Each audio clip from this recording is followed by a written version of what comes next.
All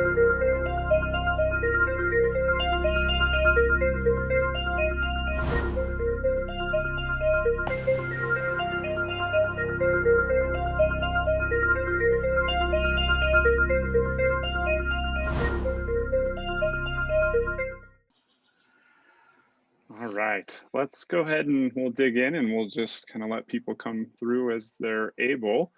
So good morning, everybody. My name is Chance, and I am the designer here in the VIRIVERSE, which is this space you are occupying right now. We like to offer what we call immersive sustainability. And today we are here to talk about the Vera Vigilantes component of some of our crazy stuff. So what we're going to do is we're going to build some sustainability alter ego characters, and some of the people in the room have them. Some of them have actually given us some information to create them, so we're still working on that. I know Trail Runner, that you're one of those people, so we'll have one for you sometime in the next week or so, for you to be able to see in avatar form like you see on some of the graphics in here. All right, so we'll kind of kick things off by just going through a few housekeeping notes, and then as kind of per tradition with the Viridescent platform is we will listen to a tune, and that song will allow everybody to have some time to kind of think about what they're going to bring to the conversation. So we'll give you some prompts, but a couple of things. So in the chat, you will notice a link to a form. I think Carla's going to put that in here in a minute. And that will allow you to just fill out your attendance. What this allows us to do is to track and credit every contribution that people make in these conversations. We do record these events so that we can post them later, and we like to, tag and link everybody in on those so that we can help increase their platform and whatever amazing resources they share during the conversation. Carla, do you want to jump in and introduce yourself while we kick this thing forward? Sure, thank you, Chance. Welcome, everyone. My name is Carla, and I'm also known as the researcher for Viridescent. And yeah, we are excited for this conversation today. So welcome. Awesome. Okay, so a couple of quick housekeeping things. Camera can be on or off, totally up to you. Zoom fatigue is a real thing. If you want to come on when you're speaking, feel free, and go off when you're listening, or anything in between. We do like to do kind of wellness checks every 30 minutes or so, allow everybody to just take a breath and get up, walk around. Feel free to do that throughout the event. Don't be afraid to get up out of your chair. We spend too much time in our chair in the virtual setting of working these days and such. What we will do is offer you the ability to come up on stage and share kind of your stories and build your character, and we'll provide you some tips on how to do that here in a minute. But when we start doing that, please utilize the hand raise function, which can be found down on the bottom toolbar you have, where it says reactions. If you click raise hand, it will put it up on your little icon, and then we'll be able to see that you're in the queue and ready to speak. So you can see my hand is raised right now. And then when you're done speaking, make sure to go back in and lower your hand. And then we also encourage people to use the reactions, bring a little emoting to the conversation. So if somebody says something you like, feel free to use the clap or whatever. And then the chat function, go crazy, share insights, resources. And then at the end of the event, feel free to put in your contact hubs for how people can get in touch with you as well. A couple of things. Well, actually, no, that is the end of my list. Okay, so let's talk about what we're here to discuss and kind of how we're going to do this. So what I'm going to do is throw something up on this second screen real quick. So a quote to start us off. So the quote is by Albert Einstein, and it is that the world is a dangerous place, not because of the people who are evil, but because of the people who don't do anything about it. Here in the Viriverse, we very much believe in empowering sustainability champions and hobbyists to think and feel like kind of superheroes of sorts. And our alter ego characters are one of the ways that we do that. So we truly all can be heroes in this fight for a more sustainable present and future. And we do it under this umbrella of the Vera Vigilantes. And our creed is that we wield empathy, philotimo, which is a Greek word for living with honor, inclusion, and thinking outside the box a bit. We are here to listen and speak, to learn, not to be right. We aim to do good, not bad. So What we're going to ask you to do is to come up with your favorite animal and kind of why you chose that, your favorite nature element and why you chose it, and then what we call a sustainability beacon. The sustainability beacon is some sort of thing in your life that drives you or motivates you to take action, to do things with purpose, to try to make the world a little bit of a better place. It could be a quote, it could be a life experience, it could be a belief system, it could be a person, like a role model that inspires you. Kind of really can kind of be anything, to be honest. So we will give you just a couple of minutes to think about those things, and then we'll come back and kind of kick off the conversation. This is meant to be kind of a popcorn style conversation to bounce around and react to each other and just have some fun. So what I'm going to do is I'm going to throw up a song, kind of get everybody present, allow you a couple of minutes to think about your answers to these questions, and then we'll kick it off. All right. Welcome back, everybody. So I don't know about you, but anytime I listen to Bowie, I get, I don't know, a little shot of energy, I guess, maybe. Zoe, welcome in. So we're just kind of getting started here. I know you had trouble with the Zoom link, so my apologies for that. So thank you for jumping in with us. Okay, so what we're going to do is we are going to kind of bounce around the room and ask whoever's kind of ready to share first their what we call the tri-core, which is your animal identity, your nature element, and your sustainability beacon. And I'll go back over the beacon really quick so Zoe gets a sense of what that is. So the sustainability beacon is a thing in your life that motivates you to do something about the problems you see in the world, right? It could be an experience in life, a quote, a belief system, a person that inspires you, you know, kind of anything really, honestly. One thing I want to take a moment and just kind of do a little bit of education for everybody. So you'll notice with the animal, we have called this the animal identity rather than what is kind of commonly referred to often as the spirit animal. We have chosen to avoid that language because it is kind of disrespectful to our indigenous friends around the world that have a connection to what they call spirit animals on a whole different level than a lot of other people, particularly a white dude like myself. I just love animals, but I don't have quite the spiritual connection to them. So just a little bit of education for all of us to try to avoid cultural appropriation as much as we can. So, okay. So please go ahead and start raising your hands for who would like to go first. And maybe what I'll do is I'll kick us off so you can kind of get a sense of the flow. So my animal identity is the wolf, as you can see on my icon. I think that's flashing on the screen. Sometimes Zoom is temperamental with screen share and the names popping up. But mine is the wolf because I believe in kind of a fierce loyalty to those that I love and care about. And wolves are pack animals, and a lone wolf in the wilderness tends to die. And I think that humans often fail when we are alone, but if we're working together, we can survive the winter, or, and you know, hopefully in our case, build a sustainable present and future. My nature element is glaciers. They're just magical. I'm from Montana, where Glacier National Park is, and glaciers have always been a thing that inspired me since I was a kid. They were like one of the big things I wanted to help protect as I grew up and wanted to be a scientist at one point. And the way I see glaciers is that they are the thermometer to the health of a livable planet for the human race. And so we must protect that. And then my sustainability beacon, I've got a few, but I'll just name one for now. And it is something my mom always told me is stay true to who you are. And I've always been somebody who wanted to try to make the world a better place. And she kind of pushed on me, like, don't ever let anybody change you. You know, be who you are. And, you know, as long as who you are is a good person. And that's what I try to be every day. So that is my share. Who would like to jump on and kick us off? I don't know if we have any hand raisers out there. Not yet. I'm not afraid to call on people if nobody wants to volunteer. Paul Salinger, that's my guy. All right. Good morning, everyone. I'm Paul. So my animal identity is the tiger. I've always been fascinated with tigers. And I see them as,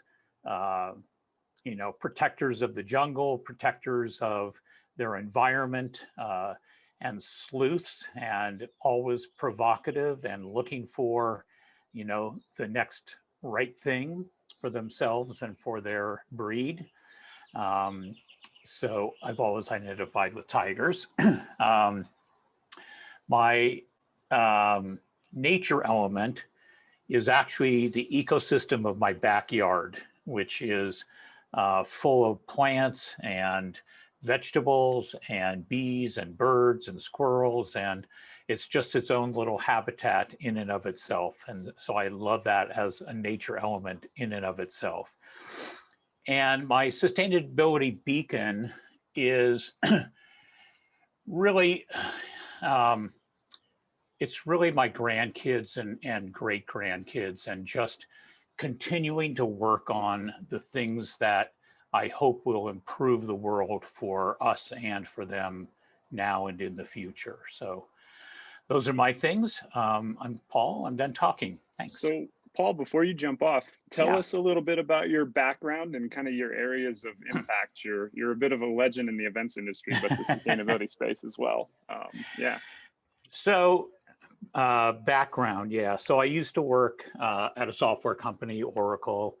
I was in marketing, but I also led the sustainability efforts for our events on a global basis, and did a lot of work around sustainability, implementing best practices for our big annual Open World Conference in the San Francisco Bay Area, but also implementing best practices for all of the events that we did globally.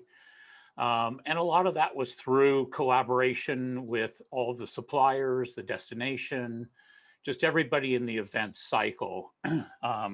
So working collaboratively, setting common goals and working towards those goals. And but my background goes back even further than that. I mean, I think I'm probably the oldest person here, but just being alive in the 70s when the Ohio River was on fire in Cleveland, and Earth Day was first starting, and lumber companies were cutting down old growth trees, and activists were actually sitting in the trees to save them.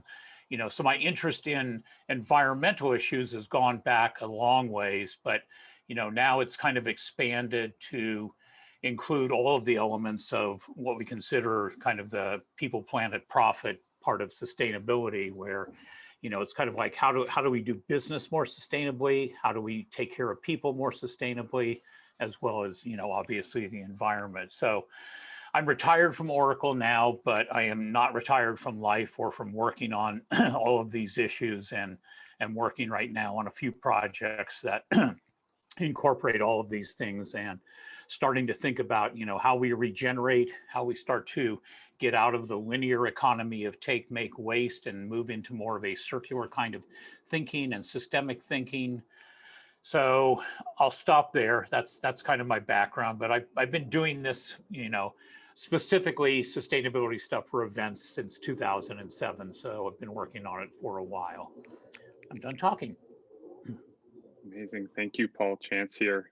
So if anybody has any questions or wants to engage in dialogue with Paul, please feel free to utilize the chat, and I'm sure he'd be happy to answer any questions or just exchange in some positive dialogue. So okay, Waylon, per the chat, you've kind of raised your hand, and welcome. So glad to have you back again. Tell us about your alter ego. Hey, yeah, my name is Waylon Eagle. I'm an enrolled member of the 3 affiliated tribes in North Dakota. I identify as, well, he, him, but I prefer they. Let's see here. I've just started becoming a member of the community, and I'm really grateful to be a part of such a very inclusive community, truly, because I've been on the opposite side of things, like, with protests and no DAPL and things like that. And so I haven't been part of no DAPL, but I have protested name change. in North Dakota. And so that's part of my, part of what I do, activism. I actually went into journalism, unfortunately. For 10 years, I had to be objective and not do anything. Well, at least standing by and seeing, my sisters get hurt, my brothers get hurt, and all other, human beings kind of get hurt like that. And a lot of times these companies kind of come across and they say they want to be inclusive and they want to have diversity, be a part of something, and this, that, and the other, and it just never really, I don't know, it doesn't work like that sometimes. But that being said, I stumbled upon a group here that I'm grateful to be part of. I'm trying to learn a little more myself too, and part of my, I guess, being is to be of service to others, helping others, being a good relative. That's what I was raised to be. And so if I can do that, then making grandma proud and making some of the ancestors a little bit happy.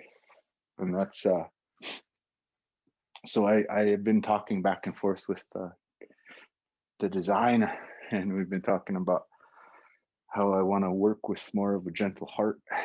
And so we discussed this back and forth, and I've chosen the eagle as the symbol or the animal that I relate to, not only because my last name is Pretends Eagle, but because I was brought up, to lead and to listen. Actually, I was more taught to listen. But I'm here to learn. I'm here to be a part of something greater than myself, and really feel welcome by chance. It's kind of funny. I always joke around that I'm, I can't grow a beard to save my life, and I always get leery around people who can grow beards, because they just the beard bros and all that stuff, all the stereotypes. Beard on camera here for you, Waylon. But I'm just, I mean, sometimes those beards can be on the other side of things, and it's and I'm talking like a Proud Boy type situation, or something like that around here in the States. I know there's a global community we have, and I'm I'm more about the global issues that we're facing, as opposed to trying to get caught up in some of the day-to-day stuff here in the States that can bog us down. And so anyhow, but yeah, I just truly grateful to be a part of this, and happy to be here. And I think I'm gonna wrap it up by how I usually do, and I just want to say about that much. Amazing. Thank you, Waylon. Well, I've got enough beard for both of us. I'm happy to share a little bit of beard presentation for you, but a couple of things that I'd love to respond to. So one, first and foremost, is you talked about businesses claiming they want to take action in diversity, and we are certain we're a business, and we're a for-profit business, and we're trying to demonstrate that a sustainable business model can be different than this more capitalistic kind of approach that we've had, that has not brought us to the worst place in the world, because there is some good stuff about it, but there's also some pretty flawed things, and we have to adjust a little bit. But What I'll say is that we are very, very committed to having kind of a diverse and equitable partnership model and supply chain. However, and this is written into our like mission statement for what is called our benefit company that we are set up as, we actually say, and yes, I'm gonna swear here, but only lightly. Businesses make bullshit promises all the time. And so what I'd encourage, certainly you, Waylon, but everybody that joins us anywhere along the ride, hold us accountable, because it's a complicated formula to crack, but we are truly committed to it. So thank you for being willing to kind of say that, and please, hold us accountable. And if you ever find that we're not doing things, in a respectful or the right way, reach out to us, because we're here to learn. So very, very cool, and so glad to have you here with us. And hopefully we can help you make your grandmother proud, because I also strive to do that myself, actually. So we have that in common. All right, who's next? Somebody want to come up? All right, Aurora. Hi, everyone. So you've probably seen my image scroll through on the presentation. I am the change maker. And I'm going to start with really the beacon as a way to describe the other elements of my alter ego. So I believe in both God and science. I have a coexist mentality, and I think either or thinking is what gets us in so much trouble. It's the reason we can't solve more problems. We pit these things against each other instead of having a both and mentality when it comes to just really, I think, any type of spirituality. And you think about, business and science and things that tend to be inherently pitted against those things. But I believe that either or thinking is anti-inclusive. And, think about it, the utter essence of inclusivity is both and. And so I believe in God and science, which means I believe in both intelligent design and evolution. And that's why I love the birds of paradise as my animal identity, because I believe that they are a representation of a beautiful gift, like a little ornament that was gifted to us from a loving creator, but they also represent how a species has to evolve and change in order to thrive over time, which is what we need to do. That's the sort of the crux of why we need to drive the changes that we need to drive. We have to change. We can't survive in the with what we humans have done. Right? We can't survive the Anthropocene as is. So we must adapt. We must evolve. But I believe we also have to tap into the spiritual and human elements as well to be fully successful in that. And so I think that the birds of paradise they're just so fun to watch. If you're not familiar with them, I encourage you to look up a documentary or a YouTube video and watch some of their dances and their colors, and they put a smile on your face. And my nature element is Cytherium, which is the sound of wind and trees and the rustling of leaves. And I think kind of accompanied to that is the vision of sunlight through leaves. But where that comes from, and this really relates to the whole change maker idea, is that those of us who are trying to drive change, it feels like it never comes. Like you're waiting, you're working on it, and you wonder, is it there? And it's like wind. You can't see wind. You can only see the effects of wind. And I think that those of us who are driving change, we want a more visual element of wind, but we have to settle for that subtle rustling of the leaves. And when we work so hard at something, and you want this sort of like fireworks in the sky moment that tells you did it, you made this happen, you made this change happen. But it doesn't often come that way. And you know, sometimes you don't even, the wind is so subtle, you don't necessarily even hear it, but it is there.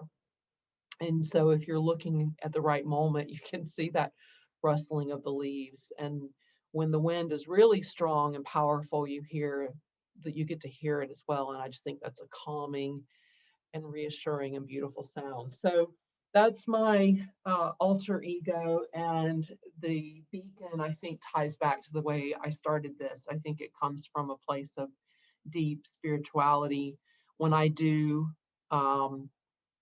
character, personality, strengths assessments, always one of my top results is spirituality. And that's very much how I think and operate in the world. I'm Aurora and I'm done talking. Aurora, good share. That was Chance here. That was I've heard you answer this question a couple of times, and that was a pretty darn good one. And you kind of slayed me a little bit, to be honest. Aurora, too, you know, feel free to put in the links to your platform, Astrapto, and you know, kind of tell people about what you do in the chat and things. Her work is really good, and I think if anybody can get some companies to kind of build a stronger diversity foundation and action platform, you know, Aurora has got a really good platform for that as well. So yeah, thank you. Zoe, so good to see you. Really happy to have you here. Please take the mic. Hi, Chance. Hi, everyone. Thank you so much for inviting me. This is amazing. I'm already just blown away just hearing the few people share. I am Zoe Sawazi, and I met Chance on Clubhouse, and so got to just know more about what he does, him and his team. I am a creative business coach. I reside in Johannesburg, South Africa, and I help people create businesses out of their talents, or you know, just find their purpose.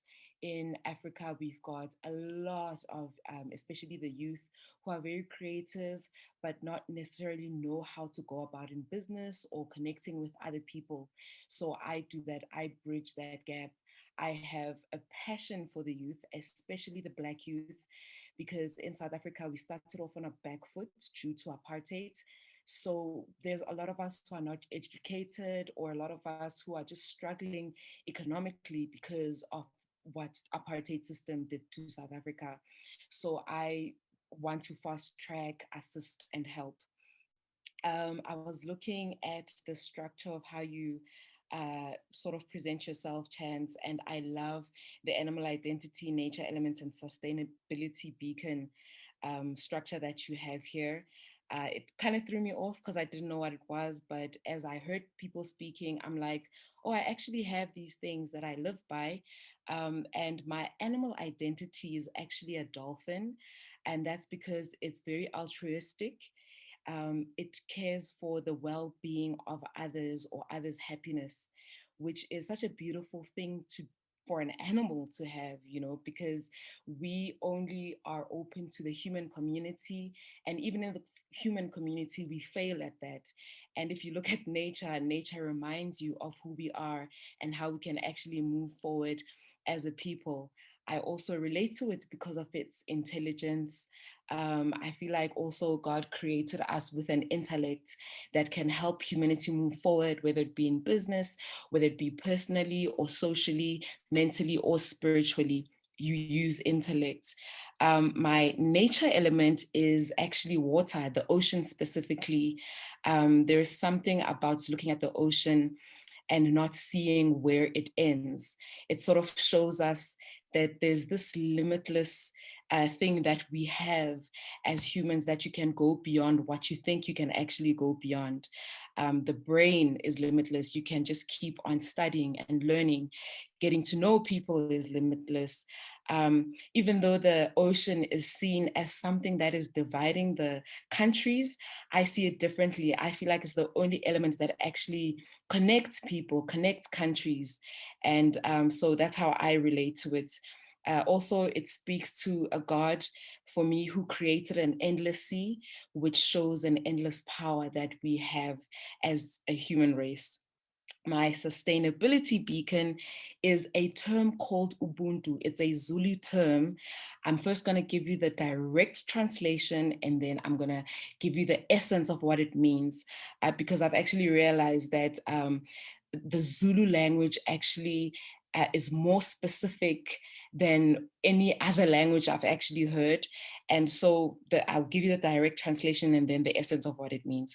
Ubuntu directly translated is humanness. I'm not even sure if humanness is an English word, but it talks to the human experience or the human essence. And what we mean by Ubuntu is the acknowledging of humanity, that we wouldn't be a race, a human race, if it wasn't for other people. We are not islands, we coexist, and we can only move forward, grow, or become stronger in this community of humanity. It also acknowledges a human before any position or any attainment or any status. You first see a human and recognize and respect the human, and then you build your relationship from that premise and not from a status or from color or creed or race or religion. So it also talks to serving others, because you can only feel fulfilled when you serve others. So Ubuntu, which is UBUNTU, is serving others and just connecting. And it also talks to the greeting in Zulu. A greeting in Zulu is called Sawubona. Unlike hello, Sawubona means I see you, I recognize you, I see the human in you, and by virtue of that, I extend my hand, I open up my heart, let us connect, and then from there we can connect, whether it's business, spiritual, race, color, whatever it is. Yeah, and that's my sustainability beacon. Yeah, and that's me, I'm done talking. Zoe, Chance here. Wow. So I'm going to put a link into the chat, I think, that captures this Ubuntu. I hope I'm saying that right. That is so cool. So one thing I'll mention for everybody as well, Zoe's going to be joining us on May 17th at the same time on Clubhouse to talk about why diversity is our strength and kind of how we think it's the key to a better present and future. I think it's a long time we stop being afraid of each other's difference and actually celebrate them. So very powerful share. All right, who's next?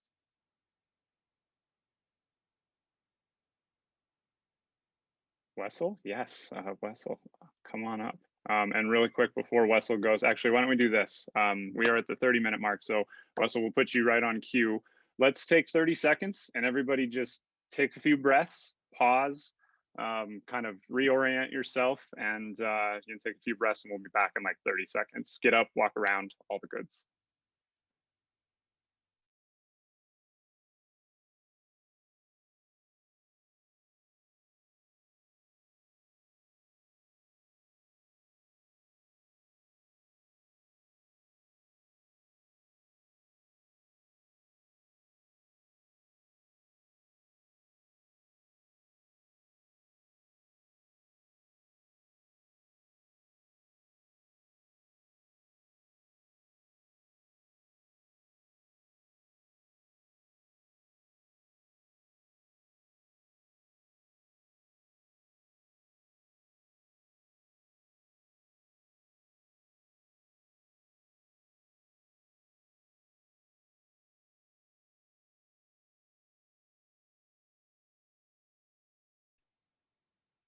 Okay, welcome back, everyone. I did want to, before we pass it off to Wessel, just do a quick room reset or kind of event reset here for Shven, who joined in a few minutes late. So Shven, welcome. Just to kind of go through what we're discussing and kind of what everybody's sharing. You might be getting the gist of it a little bit, but to give you some time to kind of think about it if you want to come up on stage and share. So we are building what we call our sustainability alter egos, and it's kind of crafting this group of what we refer to as the Vera Vigilantes, which is basically just people that want to make the world a better place in some way, shape, or form. So It's actually in front of you right now on the screen. We are asking people to share what their animal identity is, what their favorite nature element is, and kind of why on both of those things, and then what we call their sustainability beacon. So something in your life that motivates you or inspires you to try to make it a better place, right? So it could be a life experience, a person, a role model, a quote, a belief system, kind of anything that inspires you to want to do something positive for the world. And of course, we love to hear what that positive thing you're trying to do is. So, feel free to jump in at some point. And we're encouraging everybody to just use the hand raise function or let us know in the chat when you're ready to speak, and we'll put you kind of in queue. Okay, Wessel, good to see you, my friend. Hi, Jens. Good morning, everyone. Nice to see you too, and thanks for having me. So my animal would be, I have maybe identified with a few, but lately I've been thinking as well about the wolf, like you, Chance, because I think what you said about being the lone wolf and then it dies. I think that I sometimes you can relate to being the lone wolf, that being an introverted person, but then also being an extroverted person at the same time, because the strength really lies in the pack. I thought about this because recently a few people have been telling me because I've been talking to people about sustainability in my field, which is the festivals and events field sector. And they've been saying that really that the future is in the millennials and in the Gen Z's hands, and that we have to come up with a solution. But I'm always thinking about to myself then, as the lone wolf, but also as the lone wolf, like how is it that the older generation always looks down to the newer generation to come up with innovative solutions, because they are also still a part of this world, right? They are still they're still here. So sometimes I don't get that. And I guess my nature element would be the earth itself. Just because, life comes from the earth, like, it's basically the food source that everyone lives on and everyone needs. And really my sustainability beacon would be that I've been very like a fan of going to concerts, festivals, events, and I was always like, at a certain point, I was really heartbroken by the amount of waste that was being generated and the amount of CO2 which is being emitted into the air by temporary cities almost that are there for a few days. And with sustainability on the rise as a trend, I see that often companies, also in the festivals and events, but maybe companies in general, use sustainability as a trend. They think it's trendy. They think they have a USP if they incorporate it into their marketing strategy. And maybe they do a little about it with like being waste, having waste management incorporated, but that's only a small part of the CO2 reduction. And in order to really be effective, you need to not only have sustainability as treated as a trend, but really incorporate it on a business and strategic level. So I was thinking when going to those festivals, like, why aren't we doing more about it? So that really became a starting point for me in doing more research, like reaching out to people and seeing really like, how can I, as somebody who's going to start their own business later, make an impact in not only a part of the community, just in the world itself, and how can we inspire for others to do better and hold them accountable if they're not. So yeah, this is Wessel, and I'm done speaking. Wessel, Chance here. So fantastic, and I love the conversation around the generations, right? There's actually a podcast, and I don't think Andre's with us. I know he was hoping to make it, so maybe he got tied up. But I will plug it for him, and we'll actually go grab the link. There's a podcast that they just rolled out, kind of housed on the Wonder platform. There's actually a community page for it set up. called, I think it's, what is it, Zen, and actually maybe Sam Reeder, do you want to, what is it called? It's called Gen Z to millennials, or millennials to Zs, or something like that. And they're actually talking about the younger generations and kind of the power that they wield. But would love to have everybody follow that. I listened to the first episode, and Sam Reeder was on it, actually, who's the CEO of Wonder. I don't know, Sam, if you want to jump in and say anything about the podcast and your experience with it. Yeah, sure. It's run by a couple of people called Elliot and Andre, who couldn't join us today, but they're talking a lot about the collaboration between generations, and I think they want to extend it even further to the kind of boomers, like you say, Wessel. And it's so important to have everyone collaborating on this journey. It's such a massive topic. It's not a generational thing, it's a human thing. So they've got some really interesting podcasts lined up. So we'll share the link and see if people enjoy following that for sure. Yeah, that would be great. Thank you. All right, Boomer in the room. Paul, I see you chatting, Wessel, but would love you to just jump in and add a little bit of commentary from your perspective on this.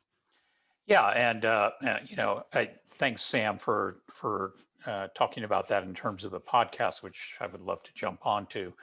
Yeah, I mean, clearly, I think there is a perception that the boomer community has left the world with a ton of problems that it's up to the next generations to solve, which is somewhat true. But I will say that I and many people that I know who are boomers and older folks are absolutely working on innovative ideas, or continuing to question conventional wisdom, or even working on like lots of actionable things to try and make the world a better place, and to bring some solutions to climate change, and to all of the pieces of sustainability, whether it be diversity and inclusion, whether it be climate change, whether it be social justice, from a business and a environmental perspective. So please don't give up on our generation just yet, because there's a lot of things going on there that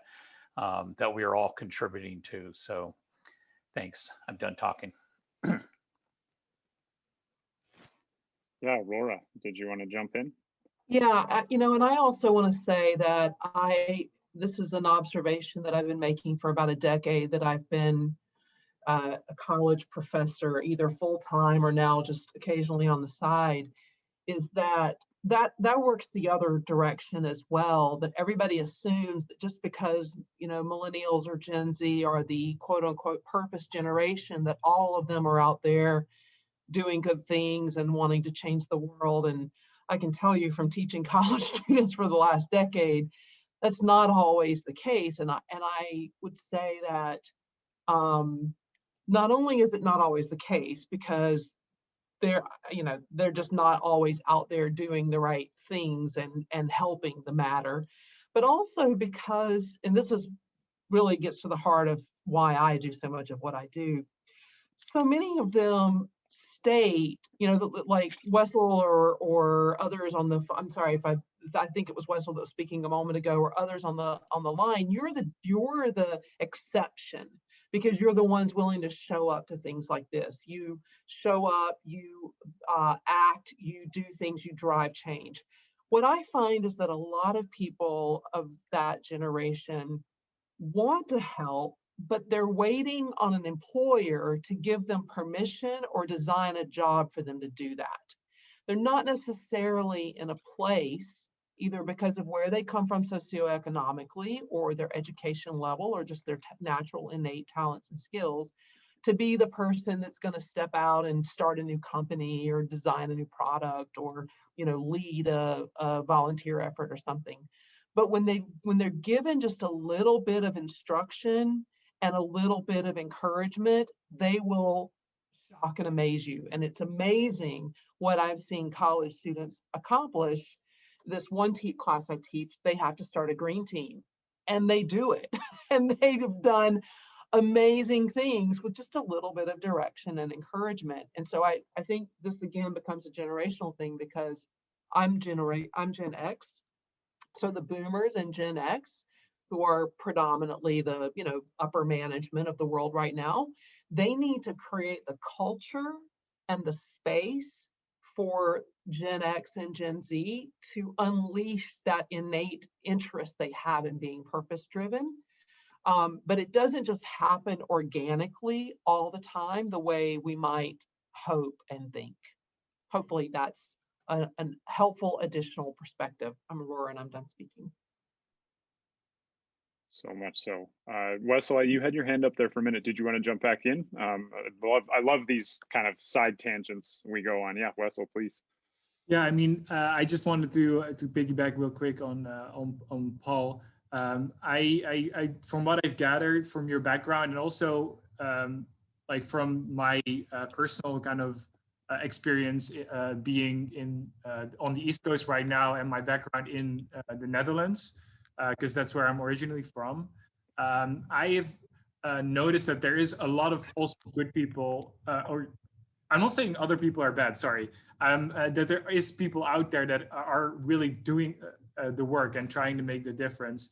I was only saying that because there is, like in the recent few weeks, I've been, after the pandemic, everyone is like looking at other generations to really like step up, like Aurora said, that we are kind of like, we are inspired, and we are actually doing the things that we do because we're still younger, I'm assuming. But yeah, this is Wessel, I'm done speaking. Fantastic. Thank you, Wessel. Chance here. So we'll kind of get back on topic here, but this is a really interesting conversation. I think that at some point we may do a conversation kind of talking about the generational perspectives around sustainable actions, because we are all of us are responsible for the way that the world is and the way that the world was before, because we're all humans. Yeah, Sam, I think it would be a really fascinating conversation to have. I know Sean Nickerson's in here with us, and Sean, hopefully we'll go to you to build your character here shortly, but you talk about how sustainability is about being accountable for things we didn't necessarily cause, and we got to fix it, right? So very cool, very good tangent. Okay, Joe, welcome up to the stage, and let's build you an alter ego. Hey, yeah, thanks for having me, and thanks for creating this group and allowing space for this group, and all of the alter egos that I've heard so far, and all of the wisdom that's coming through already is really profound, and it's really just beautiful to absorb that, I suppose. Even just listening to it and just absorbing it is quite useful. And I suppose my character would be some sort of monkey or an ape. And I was shown this on a bit of a journey, which I suppose highlighted if you want to look at it this way, the evolution or devolution, however you want to see it or shift or move from heart space to head space. How when we are in communion with nature as monkeys or apes, or however, if you look from the scientific background, that if you want to go from that belief structure, of course I want to be aware of everybody's belief structures and respectful, but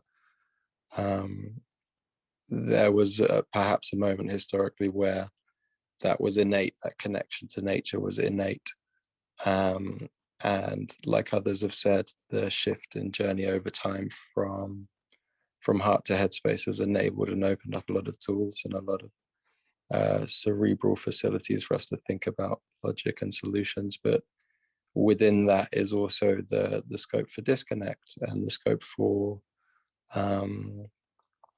choosing our own focus and choosing our own objectives. And sometimes those are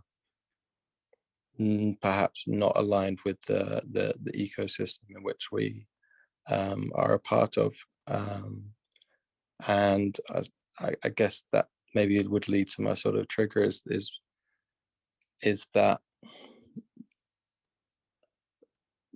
is witnessing that lack of awareness that we are part of a wider ecosystem.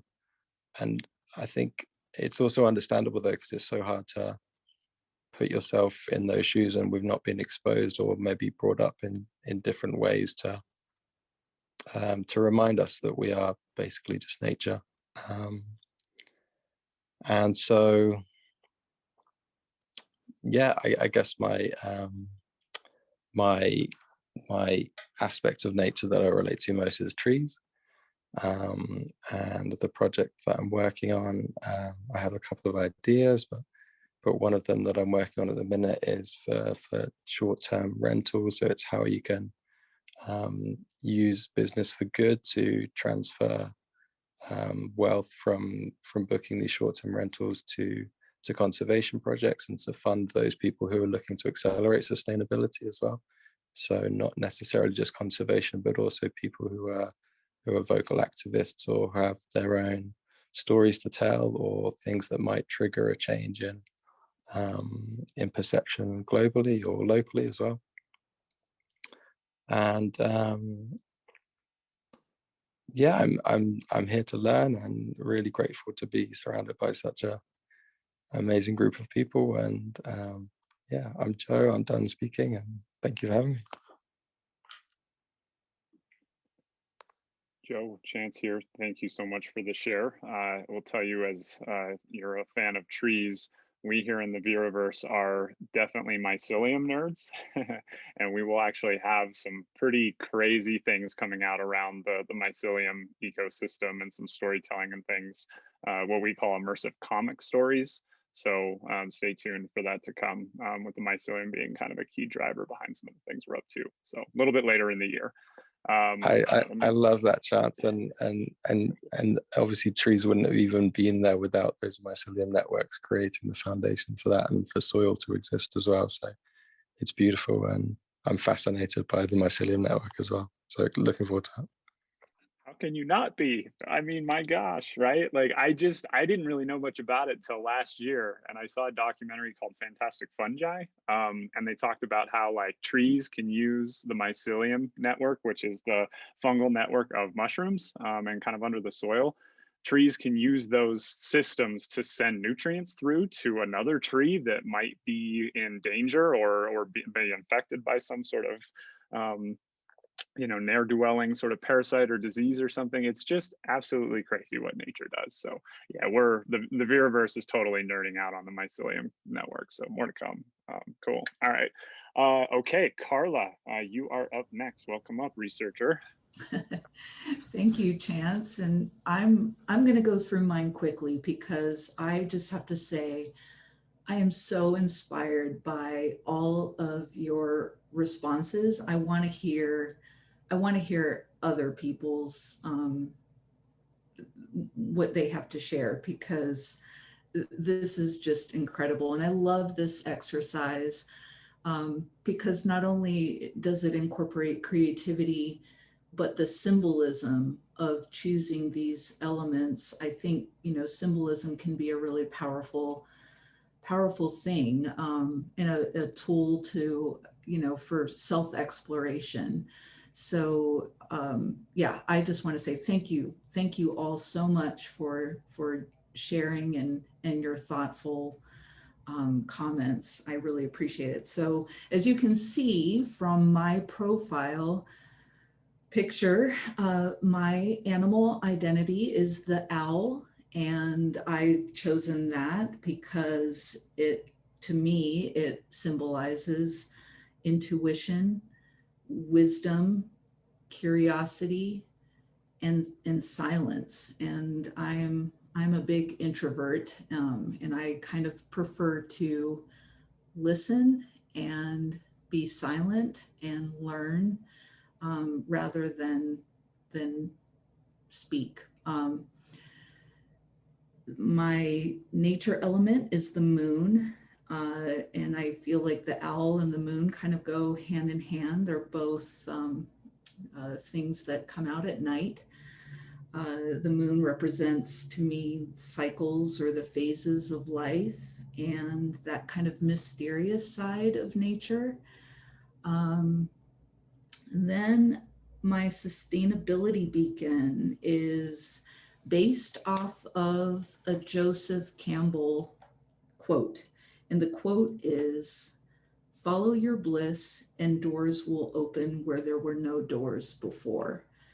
And I would add, follow your curiosity, follow your purpose, which will then put you in a state of synchronicity with the flow of life. I've found that to be true in my own life. And this is something that I believe makes Wonder such an amazing platform, because Wonder supports following your curiosity.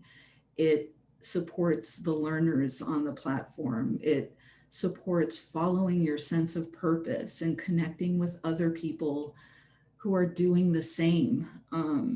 And I feel like we at Viridescent are just so grateful and inspired by this mission of Wonders, because it aligns with our own as well. So I just think this platform is incredible. I really appreciate it. And I'm Carla, and I'm done talking. Thank you, Carla. That was deep. So that feels like a really perfect time to take kind of a wellness check here. So I also do want to alert the time. We are at the end of the hour. We do offer bonus time for these events. We actually love to hang out with you all kind of between the 1 and 2 hour mark. So would love to have you stick around and keep sharing and listening. Of course, we also get your busy people and over calendarized, as I've begun to talk about it, or to describe it, I guess. So if you do need to go, that is okay, right? You do not have to stick around. We will have a recording for the back kind of component of this, but we'd love to have you stick around and continue to have a little bit of fun on our Thursday here. So what we're going to do is we're going to actually play a song. And it's a short one. It's like 2 or 3 minutes, and allow everybody a moment to just kind of hang out, listen, think about Carla's very deep vibes, or think about what you're going to say when you share. And you can also, of course, get up, go grab a bite to eat, grab some water, do your thing, whatever you need to do. So this song, Mr. Salinger, is actually inspired by you, because last time you mentioned when you saw a song we were about to play had a picture of a white rabbit, and you thought we were going to play Jefferson Airplane, and then I threw Retrowave at you. So we're going to listen to some Jefferson Airplane, because I love this song. And everybody take a couple of minutes, and we'll come back with Trail Runner to share his alter ego character. Thank you so much for being here.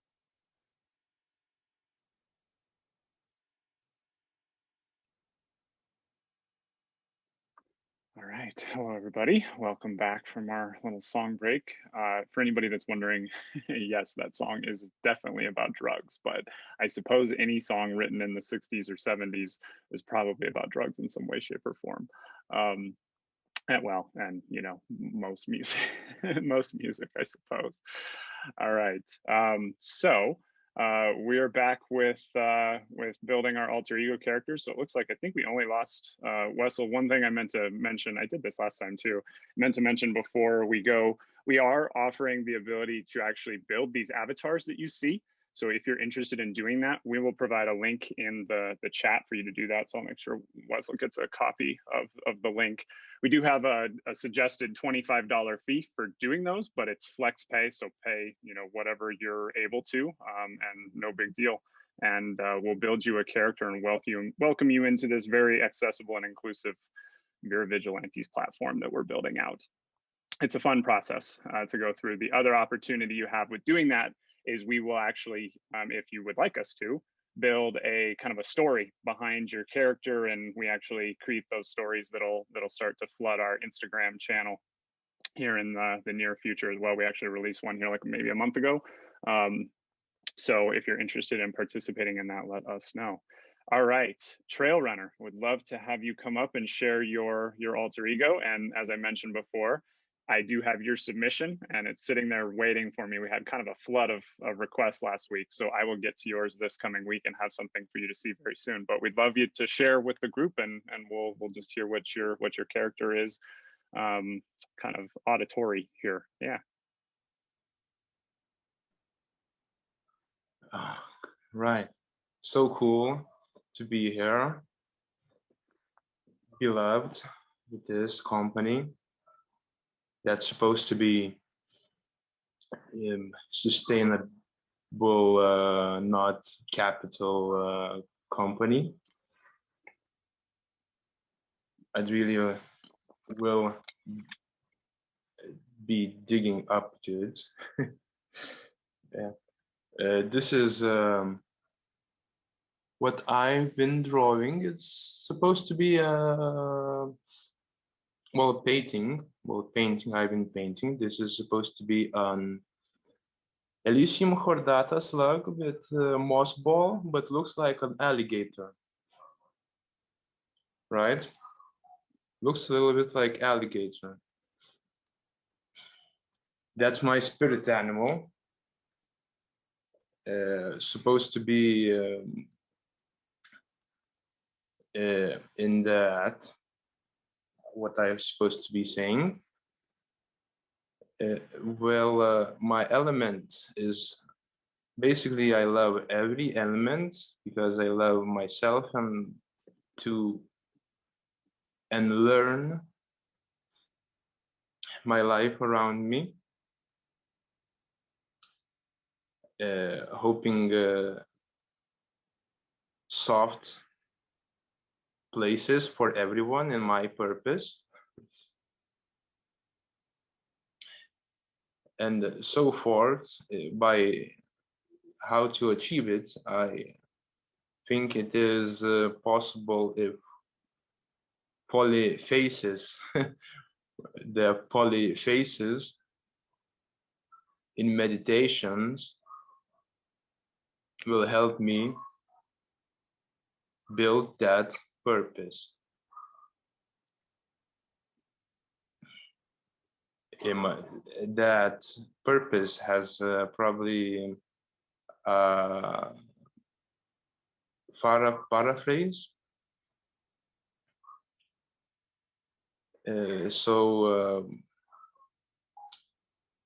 Not to extend much more time by saying things, let's get to it.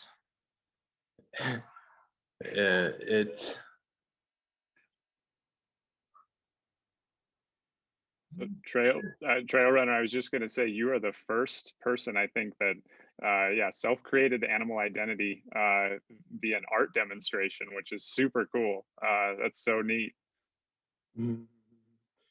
Let me open my iPad to say something. But thank you. But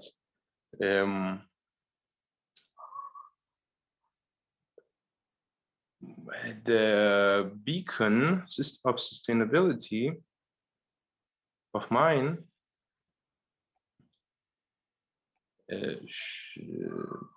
should be reminiscent, but I just didn't reminisce anything, so I just remember what I write.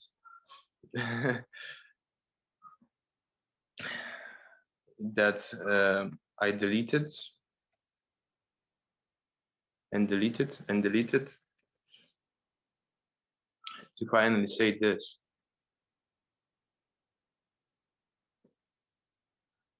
Do kind things to people beloved. That is my nidas. I've been saying that about myself. Trail runner, I'm done talking. Thank you, trail runner. Chance here. I really love your beacon, and if I could be so bold, I would say you give off that vibe, the kindness piece, and I just really appreciate your energy. So thank you so much for being here and for the share. Very, very cool. I cannot wait to get you an alter ego set up. Okay. Mr. Reader, so we had Carla talk about curiosity earlier. So who knew we had curiosity just sitting in our room? Over to you, my friend. Thanks, Chance. And I don't think I can claim curiosity, but I certainly like to reflect on that trait in a big way for what we do here as well. And I think everyone in the room demonstrates those characteristics. So it's wonderful to meet everybody and hear everyone's reflections. I think starting off with my animal identity to begin with, as you can see from the graphic that the designer has gloriously created for me, it would be the panda. I think when looking at sustainability, I look at it through a lens of oneself, of how I can be sustainable, both obviously physically, but more so also mentally, around how I live my life. And I think the panda demonstrates a powerful calmness about itself. It lives in an environment of typically what I see as quite a tranquil environment, which I really aspire towards, whilst being in such a fast-paced world, especially living in the West and a capitalist society. It can get quite busy, quite hectic, and so I love the presence of a panda being just restfully calm, but also extremely powerful and strong in what it does.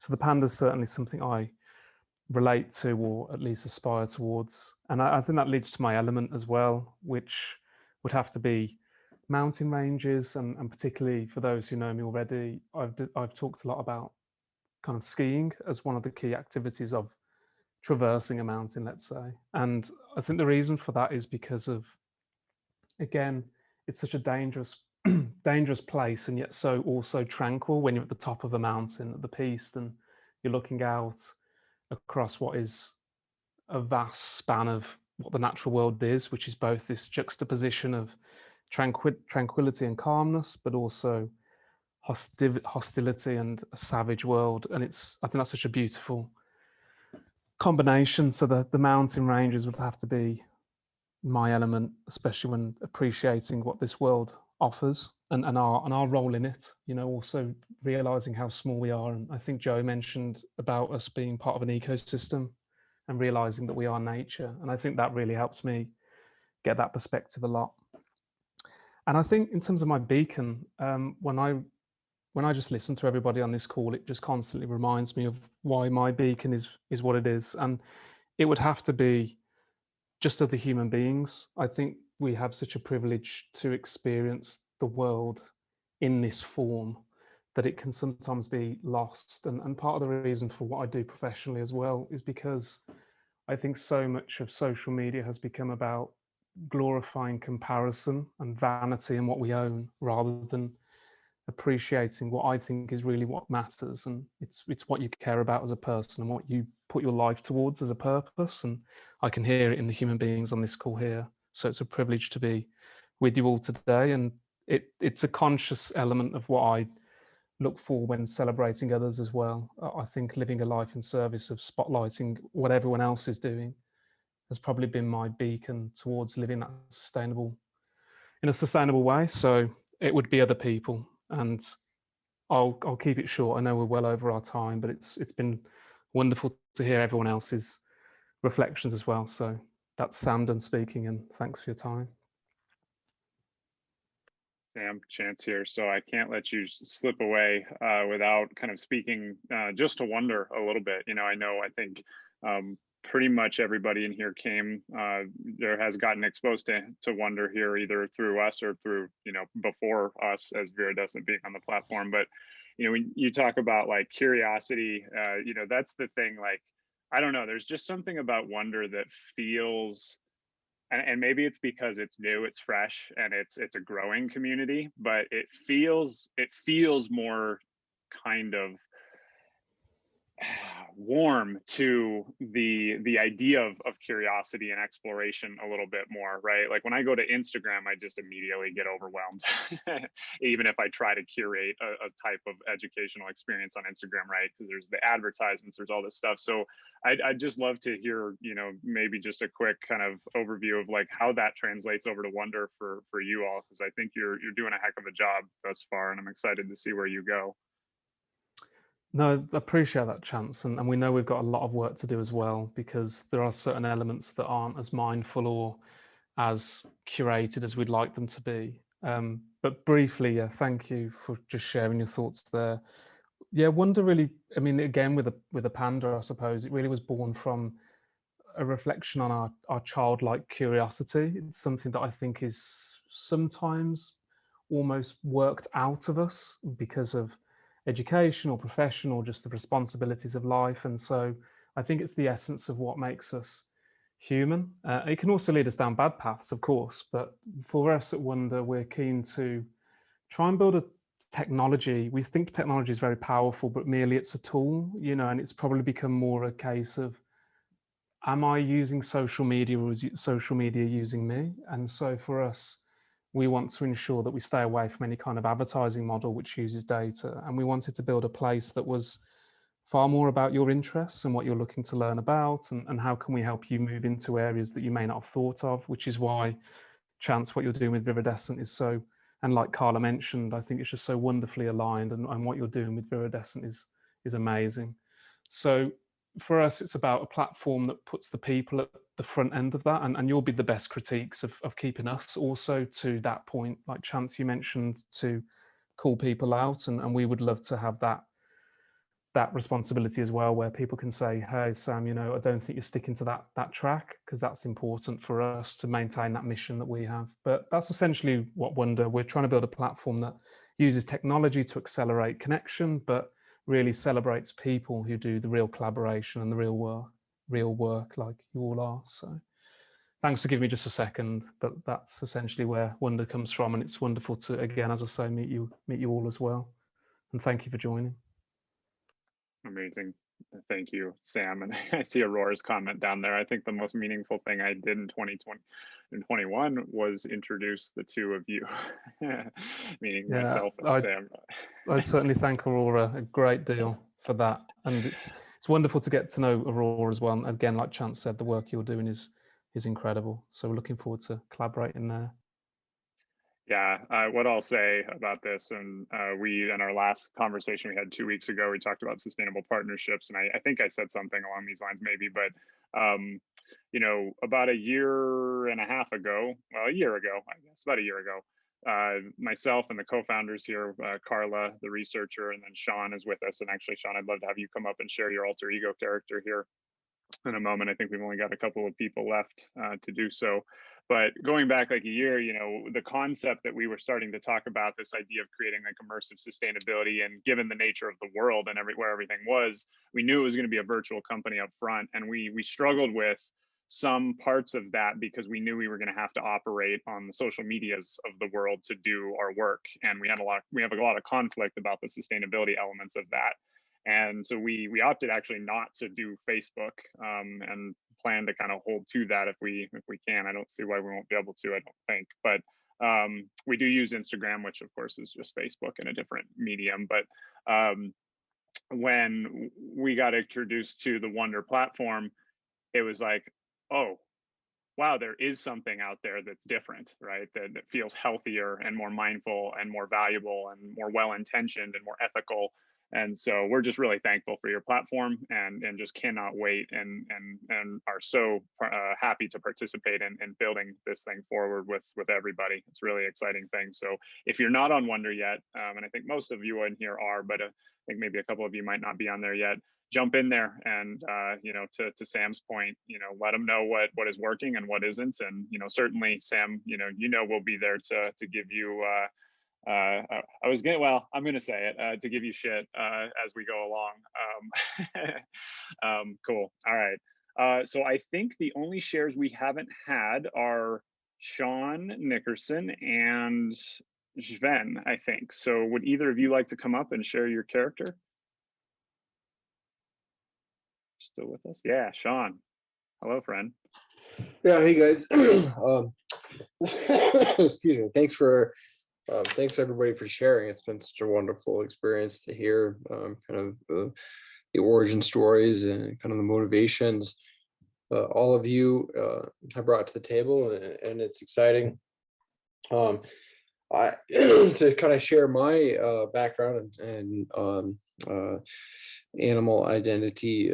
I identified with the ant, and there's a couple of reasons why, and but essentially, you know, they tend to work for the greater good of of their colony mates. And like humans, they do have an almost unique ability, and there are a handful of other species capable of doing this, but they're capable of planning infrastructure projects that will benefit generations not yet born. And as an infinitely curious person, I kind of thought, how fascinating is that?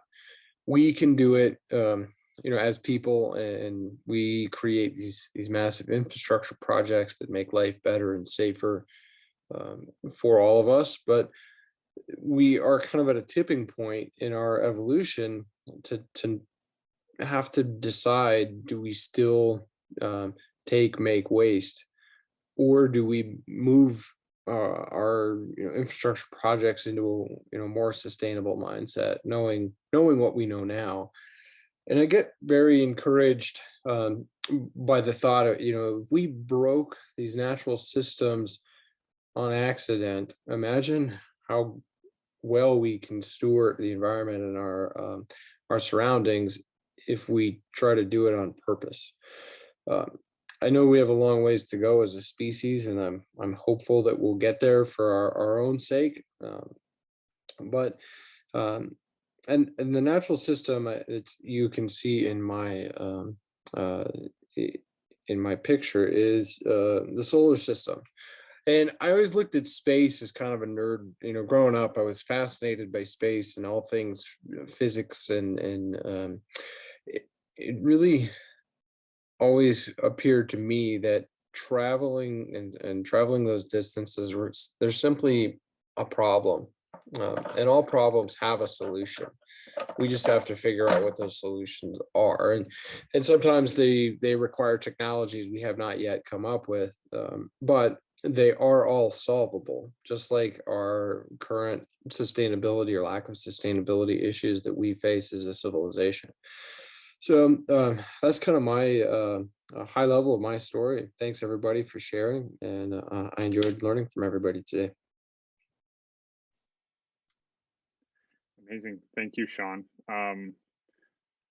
Yeah, the way you talk about, architecture and construction and, human, we can do this. We can solve these problems. We created the problems, so why would we not be able to solve them? And we have built a pretty, innovative, crazy, kind of cool economic model. The problem is just not in balance for everyone. Certainly, first and foremost, it's not equitable across the board, and it is not in balance with the planet. But we can do this thing.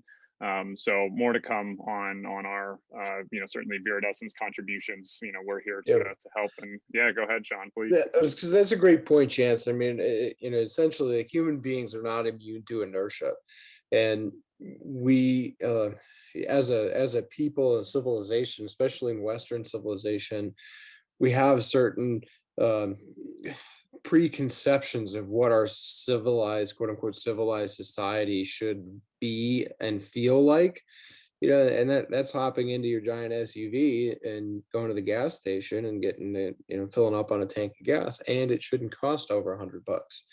But Waylon said something that I kind of wanted to bring back, was he mentioned a distrust for the beard growers. And Chance, you said something as well, like I talked to you about this, is one of the things that we have to reckon with is the fact that there are a lot of things that we as a people and as a country especially, and as human civilization, we fucked up and we broke it. We as a Western civilization, we earned the distrust from Wayland and in the native communities, for sure. And we have to do something to acknowledge that and try to all understand, well, it's broken, and yeah, we broke it, and we're gonna have to be in this together at this point, because we got to fix it. Because if we don't fix it, life is not going to resemble anything that we identified with in the past. So I thought those were both great points that I think would deserve more conversation if time allows. Amazing. Thank you, Sean. Yeah, I don't know if anybody wants to respond to that. I know we're coming up on the hour and a half mark here, so kind of again being mindful of time, but that's a conversation. We actually are engaging with Waylon about having some conversations kind of told from the Native American perspective, and it's possible that could be our next event, maybe. So Waylon, will keep dialogue going on that. Let's see, why don't we do this? Why don't we go around the room with our last holdovers and take 30 seconds and share our kind of favorite share, whatever you heard that you really resonate with. 30 seconds, I will hold you to that, and we'll keep it brief and short. And then we'll wrap up with a song for everybody to just kind of hang out and then depart to, I think. But if we could just go around the room and share what your favorite thing is. Let's just kind of go in order of what I see. Actually, Sean, I suppose you kind of shared yours actually by bringing that back around maybe. So why don't we go over to Aurora? I guess my biggest takeaway is that I'm excited to see that you, Chance, and your team are turning a vision into reality. And I'm happy to have a seat on this bus. I'm Aurora, and I have really enjoyed this conversation. Thank you, Aurora. And I will say most of what we do thus far sucks. Just wait. we got a lot of work to do, but it'll get better. To Sam's point about wonder, right? Work in progress. Carla. Yeah, I loved everyone's comments and sharing. I would have to say though, I think my favorite thing was trail runners' animal identity and him sharing his art. I just loved that. So thank you. Amazing. Waylon? That's not fair. You just took mine. I wanted to compliment Trail Runner as well. Sorry, Waylon. You guys can share. This is a sharing space. Well, I just, the overall vibe, everything everybody had to share is wonderful, and looking forward to doing this more often, being more consistent, and seeing more of that beautiful work. Thank you, Trail Runner. Amazing. Joe. First of all, I just love the optimism that comes with having any kind of community set up like this. So really thank you for putting it on. And so many beautiful thoughts. I love, again, Trail Runners lead with kindness. I think that kind of connects everything and will accelerate everything. And I love the optimism as well around, we created these issues and we can solve these issues. It's so true. So thank you for reminding me of that. Yeah, I'm feeling reminded too. It's amazing. Trail Runner, your favorite takeaway?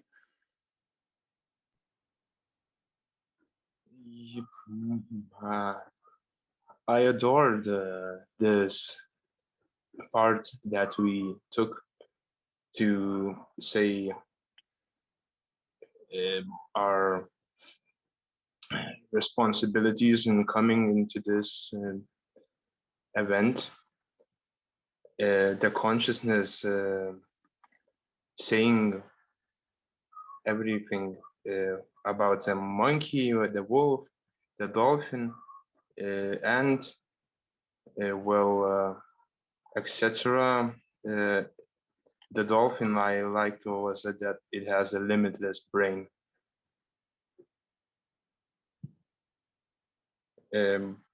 Carla, the researcher, is that moon of her element has phases, like stages in life. Maybe there's dominant phases that you could be natural with, right? Thank you. Amazing. Mr. Reader. I think it was a comment made from Joe about the fact that we are part of nature, not above it or below it. We are part of that. So I really love that. You know, the Oxford, and Chance here, the Oxford definition of nature is actually refers to it as things that happen excluding or outside of humans. And that really like was heartbreaking when I first found that out. I didn't know that that was like an actual definition of what nature is, that it's everything not human, basically. And I disagree wholeheartedly. We just have to figure out how to put ourselves back in the ecosystem, right? Thank you, Sam. Mr. Salinger. Thank you. I love the positive energy in the morning. It's so great to hear all of these stories. My favorite moment was the side conversation that we had with Wessel, because thank you for that opportunity of getting the boomer perspective in there. And I'll just, I'll ask a provocative question in the spirit of my alter ego of, carrying this forward. What are all the things that everybody in this community is doing to advance this conversation into actual action in your own sphere of influence and the people around you? So that might be a topic of discussion later, but it's a question I'd love to kind of leave everybody with today. Thank you. I'm Paul. I'm done talking. Thank you, Paul. And I will actually respond to that here in a minute. But Zoe, if you're still available, I know you said you were off to supper. So if you want to jump in and share your favorite thing, otherwise we'll close up. I do not want to take you away from your meal, so please don't if you're eating. Okay. All right, so what I'd like to respond to Paul's question, actually. I was gonna kind of say this anyway. So one of the things that we are trying to build out with this specific platform, this Vera Vigilantes platform, what we are trying to do is to help the sustainability champion, the hobbyist, the fan, whatever your kind of space around. If you care about sustainability, this is a platform for you. We are trying to help people be able to follow that purpose or passion in their life. And these characters are just one way that we're going to do that. So right now we are in phase 1 of the characters, which are these avatar sort of characters, but we are going to be creating a kind of what we call the VIRIVERSE of stories that will be telling all kinds of crazy stories. We'll be going back in human history and looking at what has transpired and why that was either good or bad, and kind of telling some alternate history and what we could have done better to build a better world. And we're going to use those things then to talk about and take action in the present, and really build towards this more balanced and equitable future that we all care so much about. But I actually watched a video that my wife shared that was talking about what the sustainability community has done wrong and why it has not progressed. And one of the #1 things this gentleman said is that we talk too much about the future. Let's talk about the present. Let's talk about the now, because sustainable futures, we'll never get there if we just keep talking about them. So what we want to help people do is, if they're like, say they're in a job and they're doing kind of whatever kind of work, any kind of work, like me, I was a guest relations person at one point, and I wanted to do sustainability. We want to help people that are trying to find sustainability in their career. We want to help them do that. They're trying to take action in their community or live a more sustainable life. We will have a lot of platforms and places to do that, but we want to help increase, and this is where I get excited, but we have a long ways to go before we'll get there. But we want to help you increase your reach and your circle of influence. We want to help you increase your impact. And we also want to, and this is the one that's going to take us some time, but we're working at it. We want to provide opportunities for our vigilantes to increase their financial opportunities and become, financially viable as well. That will be done kind of through what we call immersive events, kind of like these, but more to come on that. So stay tuned, and we look for your partnership in the space. Okay, so our time, I think, is running up for the day. Just such gratitude and thanks for being here with us today. And Zoe, yeah, so I didn't want to interrupt your meal. No need to apologize. Would you like to jump up and share your favorite takeaway?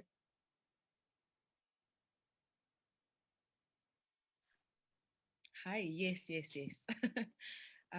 Thank you for giving me the opportunity to eat. It's kind of evening here in South Africa. But I think what stood out for me, like I said in the text, it's what everyone else stands for. And as much as it looks different, it's actually sort of like a piece of the puzzle working towards one common goal. I'm very much new to your movement and what your company does and so forth, but this is very eye-opening and quite inspiring. So my take is literally everything that has been said, from the energy to the feedback to how people perceive things, opinions, and how they see the future and the present. It's been also inspiring and very informative. That's my take. I'm Zoe, and that's it for me. Good evening, everyone.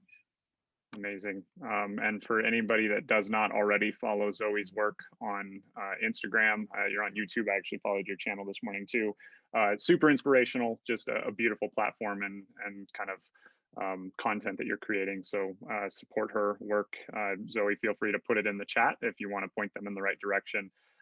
That goes for everybody. As we close up, we'll have a song playing. Feel free to provide links to any of your platforms and ways to get in connection or in contact with you.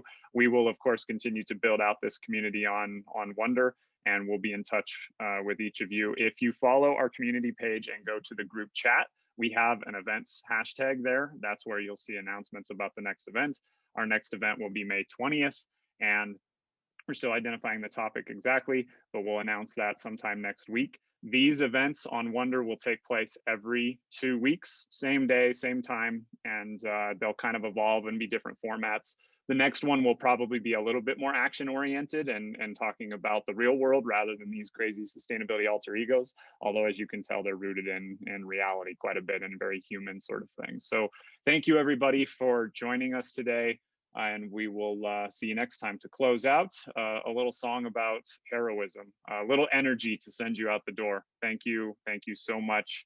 This is the designer and everybody in the VIRIVERSE signing off.